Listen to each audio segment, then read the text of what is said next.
19 December শুক্রবার সন্ধ্যায় Singapore থেকে ঢাকায় আনা হবে ইনকিলাব মঞ্চের আহ্বায়ক শরীফ ওসমান হাদির মরদেহ। 20 ডিসেম্বর শনিবার জানাজা শেষে দাফন সম্পন্ন করা হবে বলে পারিবারিক ও সংশ্লিষ্ট সূত্র নিশ্চিত করেছেন। বিপ্লবী এই নেতার জন্য আজ প্রতিটি মসজিদে দোয়া ও মোনাজাতের আয়োজন করা হয়েছে এবং শনিবার একদিনের রাষ্ট্রীয় শোক ঘোষণা করা হয়েছে। ওসমান হাদির মৃত্যুতে রাজনৈতিক অঙ্গন ও সংগঠনটির নেতাকর্মীদের মধ্যে গভীর শোক নেমে এসেছে। 18 ডিসেম্বর রাতে ঢাকা মেডিকেল কলেজ হাসপাতালের নিউরোসার্জারি বিভাগের চিকিৎসক এবং ন্যাশনাল হেলথ অ্যালায়েন্সের সদস্য সচিব ডাক্তার মোহাম্মদ আব্দুল আহাদ জানান, শরীফ ওসমান হাদির মরদেহ শুক্রবার বাংলাদেশ বিমানের একটি বাণিজ্যিক ফ্লাইটে সিঙ্গাপুর থেকে ঢাকার উদ্দেশ্যে রওনা হবে।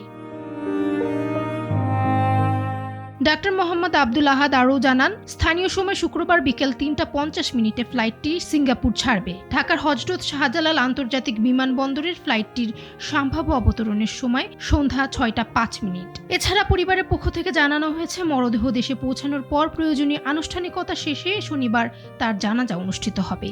এরপর পারিবারিক কবরস্থানে তাকে দাফন করা হবে। ডেস্ক রিপোর্ট, সময়ের আলো।